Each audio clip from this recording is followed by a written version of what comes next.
Hi parents, welcome to our channel. ఇక్కడ చూడండి, introduction class అండి. ఒకసారి చూడండి అసలు ఏమేమి ఉంటాయి నవోదయాలు అని చెప్పేసి. ఆల్రెడీ మనకైతే ఎగ్జామ్ అయితే కంప్లీట్ అయిపోయింది. 24-25కి సంబంధించి ఎగ్జామ్ అయితే కంప్లీట్ అయిపోయింది. నెక్స్ట్ మనకి 25లో నోటిఫికేషన్ వస్తుంది. ఆగస్టులో కానీ సెప్టెంబర్లో కానీ వస్తుందండి.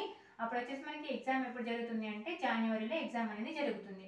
అంతకుముందు 2 ఇయర్స్ బ్యాక్ అయితే మనకి ఏప్రిల్లో ఎగ్జామ్ కండక్ట్ చేసేవారు.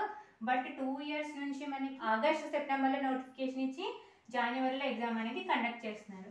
సో 25-26 బ్యాచ్ అనమాట మనం కొత్తగా స్టార్ట్ చేసుకున్నాం యూట్యూబ్ క్లాసెస్ అనేవి. ఈరోజు మనం ఇంట్రడక్షన్ చూద్దాం అసలు ఏమేమి ఉంటాయి అని చెప్పేసి. ఓకేనా? ఇంకొక మాట అండి, ఆల్రెడీ వీడియో చేశాను. ఆన్లైన్ క్లాసెస్ అనేవి స్టార్ట్ చేద్దాం అనుకుంటున్నాను.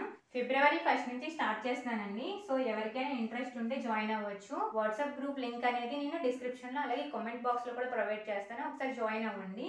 ఆన్లైన్ క్లాస్లో జాయిన్ అయినా జాయిన్ అవ్వకపోయినా కూడా వాట్సాప్ గ్రూప్లో జాయిన్ అవ్వండి. మీకు డే టు డే అప్డేట్ అనేది ఇస్తాను. ఓకేనా? దీనికి సంబంధించి అంటే నోటిఫికేషన్కి సంబంధించి కానివ్వండి, ఇంకా అదర్ డీటెయిల్స్ ఏమైనా మనకు తెలిసినట్టయితే మీకు ఇన్ఫర్మేషన్ అనేది అందుతూ ఉంటుంది. సో లింక్ అయితే నేను కామెంట్ బాక్స్లో ప్రొవైడ్ చేస్తాను, అలాగే డిస్క్రిప్షన్ బాక్స్లో కూడా ఉంటుందండి, ఒకసారి చూడండి. అలాగే మనం ఫిబ్రవరి 1 నుంచి అయితే స్టార్ట్ చేసుకుంటాము. సో దానికి సంబంధించిన డీటెయిల్స్ అవి కూడా మీరు వాట్సాప్లో జాయిన్ అయ్యారనుకోండి, నేను డీటెయిల్స్ అనేవి ప్రొవైడ్ చేస్తాను. ఓకేనా? న్యూగా ఆన్లైన్ క్లాసెస్ అండి. సో నేను 20 మెంబర్స్ మాత్రమే తీసుకుందాం అనుకుంటున్నాను. ఓన్లీ 20 మెంబర్స్కి మాత్రమే. ఓకేనా? ఎవరికైనా ఇంట్రెస్ట్ ఉంటే ఒకసారి నిన్న చెప్పిన వీడియో లింక్ అనేది కూడా నేను కామెంట్ బాక్స్లో ప్రొవైడ్ చేస్తాను. ఒకసారి అది చూడండి, మీకు దీనికి సంబంధించి కొంత ఇన్ఫర్మేషన్ అనేది తెలుస్తుంది. అలాగే వాట్సాప్ గ్రూప్లో జాయిన్ అవ్వండి, మిగతా డీటెయిల్స్ అన్నీ కూడా అక్కడ ఉంటాయి. ఓకేనా? మనకు వచ్చేసి ఈ నవోదయలో 6th ఎంట్రన్స్ ఎగ్జామ్లో ఏంటి అంటే 3 సెక్షన్స్ ఉంటాయి అన్నమాట. అంటే 3 పార్ట్స్ కింద మనకి ఎగ్జామ్ అనేది ఉంటుంది. ఏంటది? అందులో ఏమేమి ఉంటాయంటే mental ability, arithmetic, language. Mental ఎబిలిటీలో మనకి 10 మోడల్స్ ఉంటాయండి. ఓకేనా? ఇదేంటి అంటే తెలుగులో మానసిక సామర్థ్య పరీక్ష అంటారు. ఇందులో ఏంటి అంటే మనకి బొమ్మలు ఉంటాయి అన్నమాట, ఫిగర్స్ ఉంటాయి. సో ఈ 10 మోడల్కి సంబంధించి నెక్స్ట్ వీడియోలో చెప్తాను, అసలు ఏముంటుంది అనేది చెప్తాను. ఓకేనా? చాలా ఈజీగా ఉంటుంది.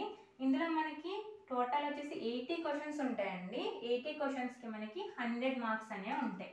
సో ఈ 80 క్వశ్చన్స్ అనేవి కూడా ఎలా ఉంటాయి అంటే మెంటల్ ఎబిలిటీ అంటే మానసిక సామర్థ్య పరీక్షలో 40 క్వశ్చన్స్ ఉంటాయి అన్నమాట. మీకు ఈచ్ క్వశ్చన్ వచ్చేసి అంటే ఒక్కొక్క క్వశ్చన్కి 1.25 మార్క్స్ అండి. అంటే 1.5 మార్క్ అనేది ఇవ్వడం జరుగుతుంది అనమాట. అందుకని చెప్పేసి 40 క్వశ్చన్స్కి ఎన్ని మార్క్స్ వస్తాయి? 50 మార్క్స్ అనేవి వస్తాయి. నెక్స్ట్ చూడండి, అర్థమెటిక్ అంటే ఏం లేదండి, మ్యాథ్స్ ఉంటుంది. ఇందులో మనకు వచ్చేసి 12 టాపిక్స్ ఉంటాయి అన్నమాట. ఈ 12 టాపిక్స్కి సంబంధించి ఎన్ని క్వశ్చన్స్ వస్తాయి అంటే 20 క్వశ్చన్స్ అనేవి వస్తాయి. 25 మార్క్స్ అనేది ఉంటుంది.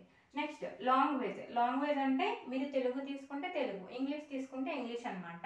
మీరు అప్లికేషన్లో ఫిలప్ చేయాల్సి ఉంటుంది. సో దాన్ని బట్టి మీరు సెలెక్ట్ చేసుకునే లాంగ్వేజ్ని బట్టి మనకి ఏ లాంగ్వేజ్ అయినా కానివ్వండి 4 ప్యాసేజెస్ ఉంటాయి అన్నమాట. ఈ 4 ప్యాసేజెస్లో ఒక్కొక్క ప్యాసేజ్కి వచ్చి 5 క్వశ్చన్స్ ఉంటాయి.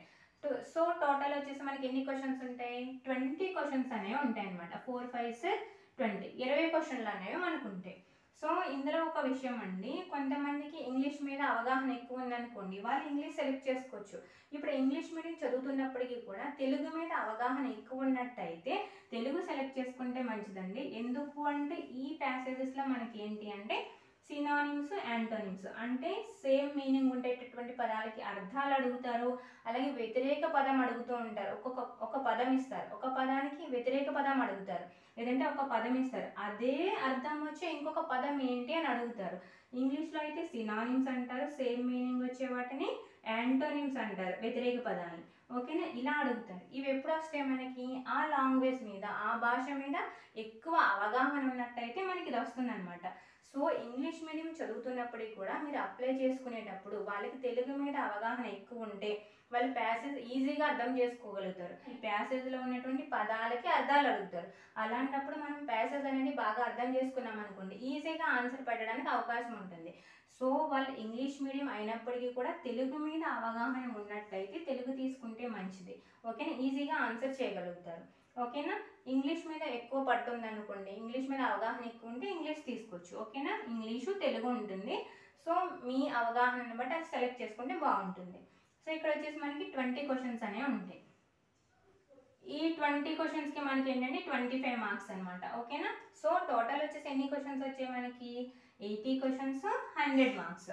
ఇక్కడ వచ్చేసి చూడండి, ఇక్కడ క్వాలిఫైయింగ్ అనేది ఒకటి ఉంటుందండి. ఆల్రెడీ క్వాలిఫైయింగ్ మార్క్స్కి సంబంధించి ఒక వీడియో డీటెయిల్డ్గా ఉంటుంది. ఇక్కడ వచ్చేసి జస్ట్ చెప్తాను, ఒకసారి వినండి. ఇక్కడ మనకి ఈచ్ సెక్షన్ వచ్చేసి అంటే మనకి 3 సెక్షన్స్ అనేవి ఉన్నాయి కదా, ఈచ్ సెక్షన్ కూడా విడివిడిగా క్వాలిఫై అవ్వాల్సి ఉంటుంది. అంటే ఇక్కడ ఫస్ట్ వచ్చేసి మనకి మెంటల్ ఎబిలిటీ ఉంది. ఎన్ని క్వశ్చన్స్ ఉన్నాయి? 40 క్వశ్చన్స్ ఉన్నాయి కదా. ఇందులో మనకి 16 క్వశ్చన్స్ అనేవి మీరు కరెక్ట్ పెట్టారనుకోండి 20 మార్క్స్ అనేవి వస్తాయన్నమాట. అలాగే ఇక్కడ అర్థమెటిక్ ఉంది. అర్థమెటిక్ అంటే మ్యాథ్స్ అండి. ఇందులో వచ్చేసి మనకి 8 క్వశ్చన్స్ అనేవి కరెక్ట్ పెట్టినట్టయితే 10 మార్క్స్ అనేవి వస్తాయి. అలాగే ఇందులో కూడా లాంగ్వేజ్లో కూడా 8 క్వశ్చన్స్ కరెక్ట్ పెట్టి 10 మార్క్స్ అనేవి వస్తాయి. అంటే ఈ 40% క్వాలిఫైయింగ్ అనమాట. ఖచ్చితంగా ఇలా రావాల్సిందే, ఇలా వస్తేనే క్వాలిఫై అయినట్టు. ఓకేనా? ప్రతి సెక్షన్లో కూడా విడివిడిగా క్వాలిఫై అవ్వాల్సి ఉంటుంది. ఒక్కొక్కరు మెంటల్ ఎబిలిటీ బాగా చేయగలుగుతారు, అందులో ఎక్కువ వచ్చి ఇందులో 7 క్వశ్చన్స్ మాత్రమే కరెక్ట్ రాశారనుకోండి, మీకు ఎక్కువ మార్క్స్ వచ్చినప్పటికీ కూడా సీట్ రాదండి. సో అదొక్కసారి క్వాలిఫైయింగ్ మార్క్స్ అనేది ఒక వీడియో ఉంటుంది, అది నేను డిస్క్రిప్షన్లో ప్రొవైడ్ చేస్తాను. అలాగే కామెంట్ బాక్స్లో కూడా ఉంటుంది, ఒకసారి చెక్ చేసుకోండి, ఇంకా క్లియర్గా అర్థమవుతుంది క్వాలిఫైయింగ్ అంటే ఏంటి అని చెప్పేసి. ఓకేనా?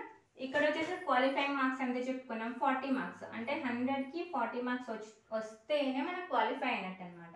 సో ఇది ఒకసారి చూసుకోండి. ఇది మనకు ఉండేటటువంటి 3 సెక్షన్స్ అండి. మనకి నవోదయలో 6th ఎంట్రన్స్ ఎగ్జామ్లో ఉండేటటువంటి 3 సెక్షన్స్. ఇందులో ఈ విధంగా క్వశ్చన్స్ అనేవి ఉంటాయి, ఇన్ని మార్క్స్కి ఉంటాయి. పేపర్ మోడల్కి సంబంధించి ఇవన్నీ డీటెయిల్స్. మీకు దీనికి సంబంధించి డౌట్ ఉన్నట్టయితే కామెంట్ సెక్షన్లో కామెంట్ చేయండి. అలాగే మనం ఆన్లైన్ క్లాసెస్ అనుకున్నాం కదా, సో దానికి సంబంధించిన వీడియో లింక్ కూడా డిస్క్రిప్షన్లో ప్రొవైడ్ చేస్తాను, ఒకసారి చూడండి. ఇంట్రెస్ట్ ఉంటే జాయిన్ అవుతారు. కానీ అలాగే వాట్సాప్ గ్రూప్లో అయితే జాయిన్ అవ్వండి. ఎందుకు అంటే మనకి డే టు డేట్ అప్డేట్ ఏదైనా ఉంటే అందులో మీకు తెలుస్తుంది, తొందరగా తెలుస్తుంది. ఓకేనా? సో దీనికి సంబంధించి డౌట్ ఉంటే కామెంట్ సెక్షన్లో కామెంట్ చేయండి. Thanks for watching.